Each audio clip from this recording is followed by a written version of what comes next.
Hello students, welcome to My Nurture. मैं हूं कृष्णा। कैसे हैं आप सब लोग? मस्त, बढ़िया।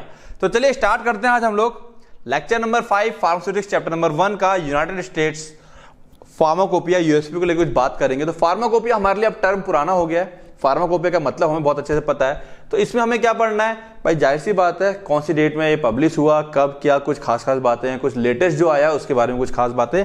और फटाफट देख लें इसको हम लोग। तो ये क्या कह रहा है?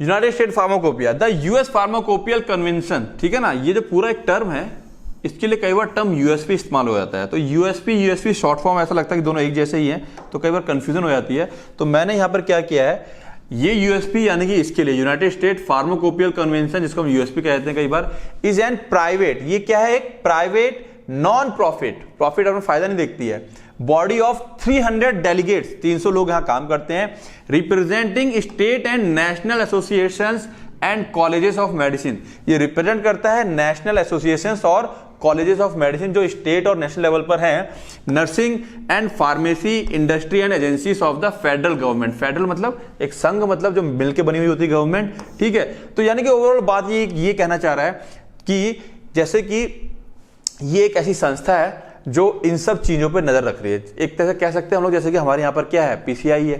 ठीक है, तो वहां पर क्या है, यूएसपी है, जो इन सब चीजों के ऊपर क्या रखे हुए है, नजर रखे हुए है, और एक नॉन प्रॉफिट संस्था है।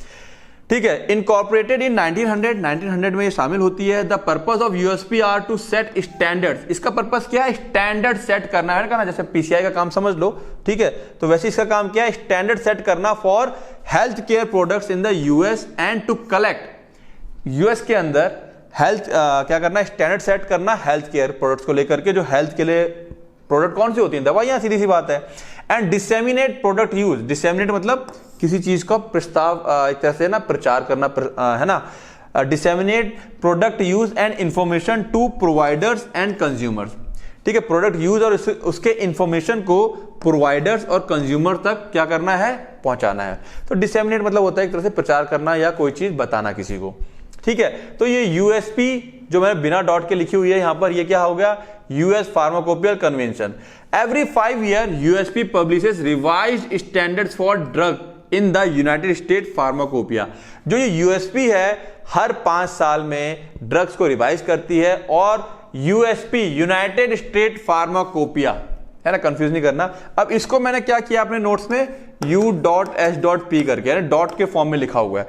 जब U.S.P लिखूंगा तो इसका मतलब यूनाइटेड स्टेट फार्माकोपिया, यूएसपी लिखूंगा केवल बिना डॉट का, इसका मतलब ये वाली एक संस्था की बात कर रहा हूं मैं। ठीक है, कंफ्यूज नहीं करना। आगे आते हैं। ठीक है, एंड द नेशनल फॉर्मुलरी। अब ये नेशनल फॉर्मुलरी क्या होती है? सिंपल सी बात ये समझो, कुछ दवाइयों की लिस्ट होती है जो कि बहुत जरूरी होती है। इसको भी डिटेल में लेंगे, आएगा नेक्स्ट लेक्चर। ठीक है, तो हर 5 साल में ये क्या करती है? रिवाइज करती है। किसके? अच्छा, दोनों कंबाइंड, फार्माकोपिया और फॉर्मुलरी मिला करके एक कंबाइंड ये निकालती है अपनी। ठीक है ना, कंपेंडिया कंबाइंड निकालती है। तो यहां पर देखो फार्माकोपिया और फॉर्मुलरी में डिफरेंस क्या है। ये एक ऑफिशियल पब्लिकेशन है, ये एक अनऑफिशियल होता है। ये ऑफिशियल नहीं होता है, ठीक है, बना लेते हैं। पब्लिश बाय लीगल अथॉरिटीज, यहां पर कानूनी कार्रवाई हो सकती है अगर इसके हिसाब से नहीं चले तो। Publish by drug administration authority, जो जिस संस्था का ड्रग एडमिनिस्ट्रेशन अथॉरिटी होती है, जैसे हॉस्पिटल का है कोई, किसी स्टेट का है कोई, ठीक है ना, तो वो वहां पर उसको बनाता है। Brand names are not included, इसके अंदर ब्रांड नेम नहीं हो सकते हैं, केवल जेनरिक नेम होंगे। यहां ब्रांड नेम इंक्लूड होते हैं, बहुत बड़ा डिफरेंस है कि can be followed by physician of whole over the world, पूरी दुनिया में इसको फॉलो किया जा सकता है। बट ये हर कंट्री का, हर हॉस्पिटल का कहो अपना अलग होता है।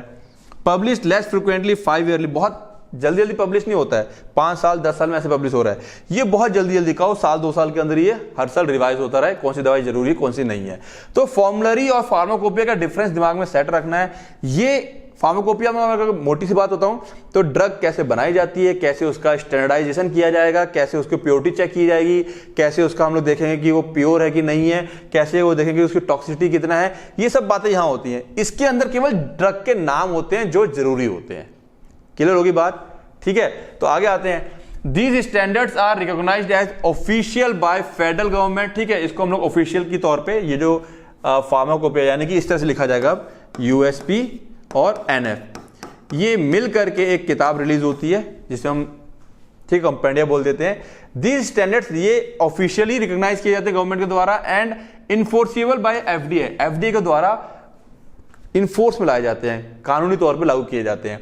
The standards include specification pertaining to, इसके अंदर जो स्टैंडर्ड्स होते हैं वो खास तरीके से किसके रिलेटेड में होते हैं, ड्रग की स्ट्रेंथ को लेकर के, ड्रग कितना ताकतवर है, ड्रग की क्वालिटी को लेकर के, प्योरिटी लेकर के, पैकेजिंग कैसे पैक करना है, कैसे लेबलिंग करनी है वगैरह वगैरह, तो ये सारी बातें इसके अंदर होती हैं। तो डिफरेंस बिटवीन फार्माकोपिया फॉर्मुलरी ये हमने देख लिया है। अब USP is recognized as the official compendium. अब ये यूएसपी ये है यूनाइटेड स्टेट फार्माकोपिया, ये एक ऑफिशियल कंपेंडियम है। अब कंपेंडियम में जिक्र कर चुका हूं क्या होता है, ठीक है ना, ठीक है।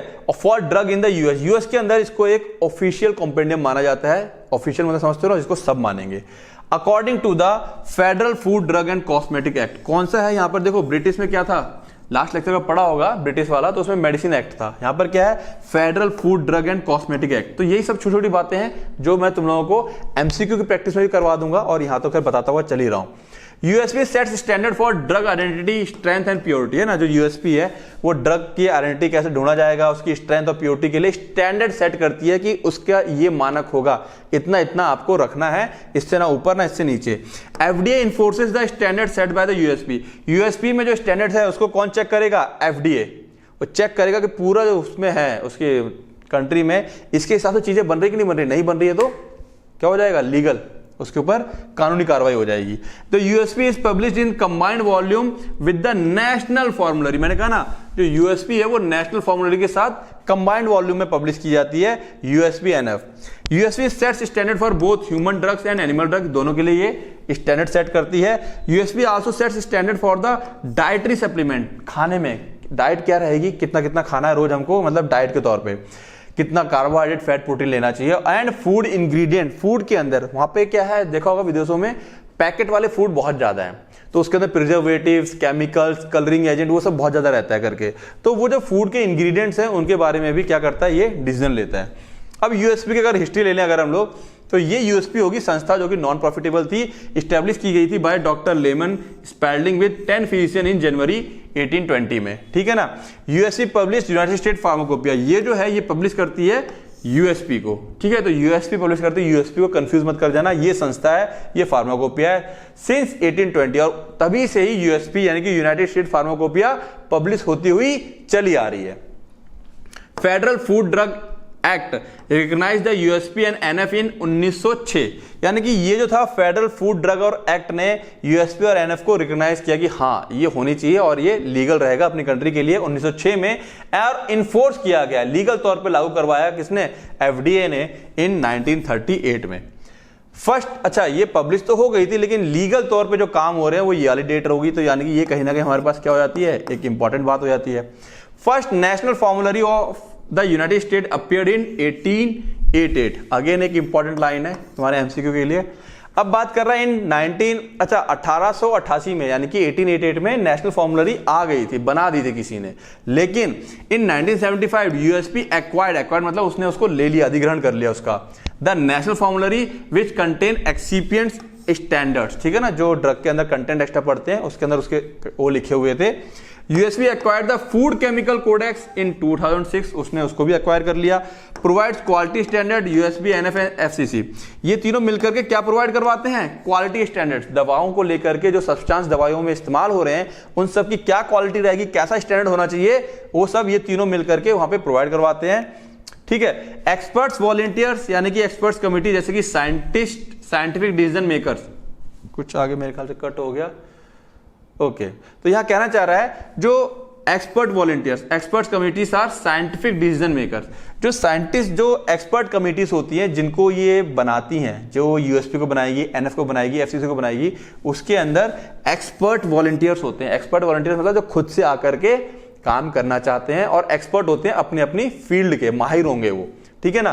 तो और साइंटिफिक डिसीजन मेकर्स होते हैं ये लोग आकर के फिर फाइनली क्या करते हैं, बुक के अंदर क्या क्या चीजें रहनी चाहिए, कई सारे लोगों की मिलकर के कमेटी बनती है, सब लोग अपना डिसीजन देते हैं, रखते हैं, तो समझते हो किस तरीके से कोई चीज बनती है, क्लियर है। तो ये बात होगी इसकी थोड़ी सी इतिहास के बारे में। अब इसका ऑब्जेक्टिव क्या भैया यूएसपी का, compendial standard setting and revision. USP यानी कि जो संस्था थी जो यूनाइटेड स्टेट फार्माकोपिया को पब्लिश करेगी, उसका ऑब्जेक्टिव क्या है, मेन कंपेंडियल स्टैंडर्ड, जिससे कि यूएसपी का स्टैंडर्ड बना रहे और टाइम टाइम पे रिवाइज होती रहे। To set standard for drug substance, जितने भी ड्रग सब्सटेंस यूज हो रहे हैं उनका स्टैंडर्ड बना रहे, ड्रग प्रोडक्ट जो बन रहे हैं उनका स्टैंडर्ड, उनकी स्ट्रेंथ, उनकी प्योरिटी, उनका क्वालिटी पैकिंग, उनकी लेबलिंग, ये सब प्रॉपर अंडर द कंट्रोल और स्टैंडर्ड के हिसाब से होना चाहिए। ये सब को ऊपर कंट्रोल करने के लिए ही इसका मेन उद्देश्य था। अब देखो यूएसपी में क्या रहेगा, यूएसपी जैसे कि ब्रिटिश फार्माकोपिया में एडिशन थे, फिर बाद में बीपी 2007 2008 इस तरह के चालू हो गया था। तो यहाँ फर्स्ट एडिशन कब हो गया था 1820 में, जिसके अंदर 217 ड्रग थे। सेकंड एडिशन कब आ गया था 1905 में, but it was title 8th as it was the 8th revision. ये 8वां रिवीजन था, तो इसको कई बार हम लोग 8वां एडिशन भी बोल देते हैं। अब हुआ क्या, 5 जुलाई 1974 को USP and NF got unified, ये दोनों मिल गई, कंबाइंड हो गई, एंड देयर आफ्टर उसके बाद a single volume is published, दोनों को मिला करके एक ही वॉल्यूम पब्लिश किया जाता था। तो तब से नाम पड़ने लगा यूएसपी और एनएफ मिल करके। अच्छा, इसके बाद जो ये हमने पढ़ा यहाँ पर दो के बाद कई सारे आ चुके थे, अब वहां उनमें कोई खास चीजें नहीं थी, तो वो इसीलिए यहाँ पर शो नहीं किए गए हैं।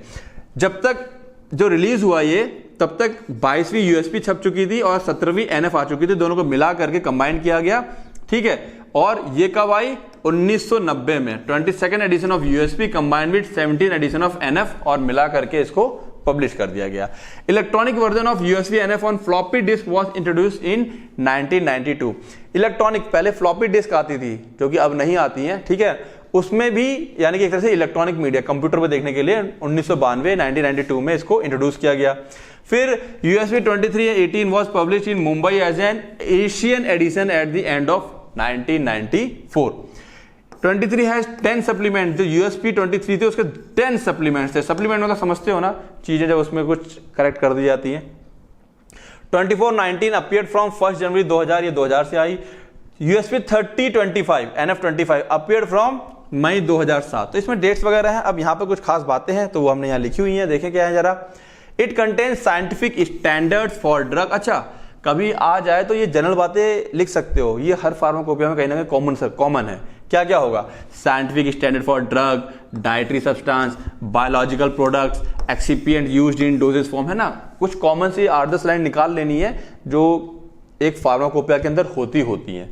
तो कभी आ जाता है कि इसके बारे में कुछ लिखो तो 8-10 लाइनें आप लिख सकते हो, ठीक है ना। ये नहीं कि बिल्कुल चल रहे हैं यहाँ पर। अब मान लो it contain 4100 monograph and 200 general chapter. भूल गए अगर, अरे गलती से 3100 लिख दिया, तो ये नहीं कि एग्जैक्ट याद है, लेकिन कोशिश करो एग्जैक्ट याद हो जाए। लेकिन याद नहीं है तो कुछ एक डाटा दे दो लिख के, ठीक है ना।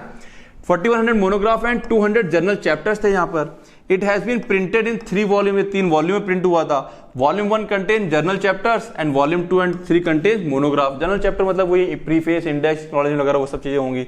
First supplement to US 30 NF25 appeared from August 2007 and second supplement from November 2007। जिसका जो पहला सप्लीमेंट आया था, फर्स्ट सप्लीमेंट अपीयर्ड फ्रॉम 2007, पहला सप्लीमेंट 2007 में आया था और सेकंड सप्लीमेंट नवंबर 2007 में आया था, which will be considered official from 2008, और इसी को 2008 में ऑफिशियल मान लिया गया था। From 2006 Spanish edition of USP is also being published, ठीक है ना। स्पेनिश एडिशन भी पब्लिश हुआ है इसका, ठीक है ना, स्पेनिश लैंग्वेज में। Now USP 32 NF27 more than, इसके अंदर कितने आ चुके थे, 4200 मोनोग्राफ आ चुके थे। 200 जनरल चैप्टर थे covering general test and assays. इसके अंदर टेस्ट और एसेज के बारे में जिक्र था। Display helpful guides and charts. अब देखो ये इंपॉर्टेंट है, display helpful guides and chart, है ना, किस तरीके से जाना है अंदर। To make it easy to find focus specific information, अंदर कहां पर कौन सी इंफॉर्मेशन है उसको डिटेल करने के लिए चार्ट्स और गाइड्स का सहारा लिया गया, जो बुक की स्टार्टिंग में था। Include information on emerging areas of science and medicine. Obvious ही बात है, जो साइंस और मेडिसिन में एरिया इमर्ज कर रहे थे, फल फूल रहे थे, उनके बारे में डाटा आ गया था। Help ensure compliance with official standards, ये हेल्प कर रहा था, कॉम्प्लायंस मतलब अनुपालन कर सके किसके साथ, ऑफिशियल स्टैंडर्ड के साथ अनुपालन करने में ये हेल्प कर रहा था। Enables validation of test result against proven benchmark. ठीक है भैया, वही तो बात है, क्या कहना चाह रहा है, जो प्रूवन बेंचमार्क है उसके साथ टेस्ट को वैलिडेट करता था कि हाँ ये ऐसे ऐसा है करके। Expedite new product development and approval. Expedite मतलब किसी चीज को जल्दी करवाना, new product and development and approval, ठीक है ना, उसको जल्दी जल्दी करने में हेल्प करता था ये। तो कहीं ना कहीं ले देके हर फार्माकोपिया का एक ही रोल होता है। यूएसपी 3328 आ गई थी कब, ठीक है, और इसके अंदर क्या क्या था, ये 4400 मोनोग्राफ आ गए थे, ओवर 200 जनरल चैप्टर्स थे इसके अंदर कवरिंग जनरल टेस्ट एंड ऐसे। देखो सेम बात आ रही है, new easy to read format and monograph layout, ठीक है ना। मोनोग्राफ के लेआउट आ गए थे, जैसे कि ना टेबल के फॉर्मेट में रहते हैं या डायग्राम के फॉर्मेट में रहते हैं। Helpful guides and charts that make it easy to find focus specific information, ensures compliance with officer, ठीक है। सारी चीजें सेम है। Facilitate new product development and approval, सारी बातें उसकी सेम ही है, ठीक है। 3429 की बात करें, कंटेन मोर देन, यहां तक कितने आ गए थे 4500, ये तो पक्का याद करना कैसे कैसे धीरे धीरे बढ़ रहा है। बाद बाकी सारी चीजें हमारे इसके अंदर सेम ही है। अब अगर बात करें इसके अंदर एक चीज जो एक्स्ट्रा है, USB 3429 also offers harmonized material and more than 230 journal chapters with current guidelines, full range of laboratory test and established process for validating method, ठीक है। सब कुछ सेम ही है देखो, ठीक है ना। थोड़ा बहुत लिखने के तरीके में अंतर है, तो बस तुम्हें याद होना चाहिए 34 आया, 35 आया, 29 30, है ना। एक सीक्वेंस अगर याद कर लोगे यहाँ से 32 27, ठीक है, देन 33 28, 34 29, 35 30, 34 जो कि आया हमारा 2016 में, इसकी डेट यहाँ मौजूद है। तो यानी कि यहां से कुछ बातें तुम्हें जो है इंपॉर्टेंट रखनी है अपने पास में। अब ये तुम्हें याद रखना है 2016 से। इसके अंदर मोर देन 4900 मोनोग्राफ थे, मोर देन 300 जनरल चैप्टर्स थे, focus specific charts and combined index to find the information needed. ये तीन बातें इसकी ध्यान रखोगे। यूएसपी 43 NF38 की बात करें जो कि 2020 में आई है, तो देखो क्या कह रहा है ये। तो USP 43 NF38 is the last edition that will be available in print और on a USB flash drive. Important line है, इसको नोट करोगे। ये लास्ट ऐसा एडिशन था जो कि अवेलेबल था प्रिंट के फॉर्मेट में या फ्लैश ड्राइव के फॉर्मेट में, खत्म कर दिया उन्होंने। कब छापेंगे ही नहीं, छापने से क्या हो रही है, दिक्कत हो रही है, ठीक है ना। छप जाती हैं, पड़ी हुई हैं, रद्दी में जा रही हैं। Future supplement and edition including the first and second supplement, कहा कि भविष्य में जो सप्लीमेंट आने वाले थे और एडिशन आने वाले थे, including the first and second supplement to USP 43 और NF38, याद रखें कौन सा, विल नॉट बी प्रिंटेड, इसको प्रिंट ही नहीं किया गया, एंड ऑन और ऑन फ्लैश ड्राइव, ये थे ही नहीं। अब हुआ क्या, फिर क्या करेंगे, कहां से पता चलेगा। इन्होंने कहा कि हम ऑनलाइन डाल रहे हैं, देख लो जाकर के कंप्यूटर पे। Starting with the first supplement USP 43 NF38, पहले सप्लीमेंट से स्टार्ट किया गया, that will be published on February 1, 2020। Print and USB flash drive format will not be available, only the online format, केवल कैसा था, online format will contain all current USB NF content. सारा कुछ online, log in करो, सारा content है, जो देखना है पढ़ना है अपना करके निकाल लो, उसमें सब कुछ दे रखा है। तो क्या है, वो कहीं ना कहीं पेपर का जो है एक्स्ट्रा वो बर्डन खत्म हो रहा था, पेड़ कटने का भी झंझट हमारा खत्म हो रहा था, ठीक है ना। तो इस तरीके से ये 2020 क्या था हमारे पास, इंपॉर्टेंट है। क्लियर है, चले आगे। 2020 हो गया। अब आगे है अपना थोड़ा सा ऐप के बारे में इंफॉर्मेशन, ठीक है। तो ऐप के बारे में जहां तक है काफी लोग तुम लोग जान चुके होंगे, जो लोग नहीं जान पाए हैं पहली बार देख रहे हैं वो लोग समझ लें। माइंड नर्चर जो ऐप है वो अब कहां आ गया है, वो अब आ गया है अपने प्ले स्टोर पे। जाएंगे, डाउनलोड करेंगे, वहां नहीं करना डाउनलोड तो इस लेक्चर के लिंक में भी ऐप का डिस्क्रिप्शन दे रखा है। समझ लो कि ऐप में तुमको मिलने क्या क्या वाला है, लेक्चर और नोट्स ये तुमको YouTube पे भी मिलेंगे फ्री ऑफ कॉस्ट, और ऐप में अरेंज रहेंगे। YouTube में क्या करता है, ढूंढना पड़ता है ये लेक्चर कहां पे, ये लेक्चर कहां पर है। ऐप में एक जाओ, क्लिक करोगे, अच्छा फार्मास्यूटिक्स, अच्छा ये फार्माकोलॉजी, क्लिक करोगे, उसके अंदर सारे चैप्टर एक साथ खुल जाएंगे, जैसे बुक टाइप का रहता है, ठीक है ना। तो लेक्चर नोट्स YouTube पर भी अवेलेबल है फ्री ऑफ कॉस्ट, ठीक है। नोट्स का लिंक डिस्क्रिप्शन में दिया होता है हर लेक्चर के। नोट्स मेरे YouTube के हर लेक्चर में मिलेंगे तुम्हें, ठीक है ना। अब ऐप में तुमको एक्स्ट्रा क्या मिलने वाला है, ऐप में तुमको ये सब चीजें एक्स्ट्रा मिलने वाली हैं। 1 marks, 2 marks, 3 marks, 5 marks question जो कि तुम्हारे डी फार्म में पूछे जाते हैं, इनके इंपॉर्टेंट क्वेश्चन के वो मिलेंगे। कौन कौन से क्वेश्चन इंपॉर्टेंट है जो ज्यादातर पूछे जाते हैं। 1 मार्क्स में तुम्हारे पास क्या पूछा जाता है, डी फार्म में MCQ आते हैं और फिल इन द ब्लैंक्स आते हैं। क्या आते हैं, MCQ और फिल इन द ब्लैंक्स। तो MCQ का बकायदा जो टेस्ट में आता है उसके हिसाब से मैंने MCQ यहां पे टेस्ट सीरीज पूरी लगा रखी है, प्लस साथ में सबसे बड़ा प्लस पॉइंट तुम्हारा एग्जिट एग्जाम में जो MCQ पूछे जाएंगे जो इंपॉर्टेंट है उनका पूरा इसके साथ साथ में तुम्हारी तैयारी होने वाली है। उसके बाद बेस्ड MCQ मिलने वाले हैं, फिल इन द ब्लैंक्स मिलने वाले हैं, बहुत सारे रूटीन टेस्ट होगा डी फार्म और एग्जिट एग्जाम के लिए, ठीक है ना। अच्छा, टेस्ट कैसा होगा मैं बता दूं। जैसे चैप्टर नंबर 1 हो गया, उसका टेस्ट हो गया, चैप्टर नंबर 2 हो गया, उसका टेस्ट हो गया। अब होगा हमारे पास 2+1 का कंबाइंड टेस्ट। फिर मान लो चैप्टर 3 हो गया, उसका टेस्ट हो गया, फिर 1+2+3 का कंबाइंड टेस्ट। तो बच्चों 4 हो जाएगा, तो 1+2+3+4 का कंबाइंड टेस्ट। तो ये जो टेस्ट अगर आप लोगों ने रूटीन पकड़ लिया तो लास्ट जब एग्जाम टाइम पे आओगे तो रिलैक्स होकर बैठोगे, तुम्हें सब याद होगा। इतनी बार टेस्ट हो चुका होगा, एक ही क्वेश्चन को 4-4 बार लगा चुके होगे, अगर प्रॉपर दोगे तो, मेरे साथ चलोगे तो टेस्ट प्रॉपर में देना, मेरे साथ लगे रहना। डी फार्मा तुम लोगों के लिए एकदम हलवा हो जाएगा। उसके बाद भी अगर ऐप से लेके कोई दिक्कत है या कोई भी चीज क्वेरी है, मेरे को कॉल करें इस नंबर पे, ठीक है, और कोई भी क्वेरी उसको अपना क्लियर कर सकते हैं कि सर ये डाउट है, बता दीजिए क्या है, ऐप को लेकर के समझ में नहीं आ रहा है, ठीक है। और इन सब के बाद अल्टीमेटली करना क्या है, रिवीजन करना है। बिना रिवीजन के तो ये ऐप भी मेरा बेकार हो जाएगा, क्योंकि जब टेस्ट करोगे तो रिवीजन होना बहुत जरूरी है, ठीक है ना। तो रिवीजन से ही तुम्हारा सबसे ज्यादा भला होने वाला है, ठीक है। रिवीजन को ही लागू करने के लिए कहीं ना कहीं ये टेस्ट में लेके आया हूं। ये टेस्ट पे टेस्ट, 2 फिर कंबाइंड, फिर तीसरा हुआ, फिर कंबाइंड, बार बार जो टेस्ट लूंगा ना मैं, ये तुम्हारा क्या चीज सेट करेगा, रिवीजन सेट करेगा। और रिवीजन सेट हो गया तो डी फार्मा हलवा हो जाएगा। क्लियर है? तो क्या करना है, रिवीजन करना है और पढ़ाई करनी है। All the best.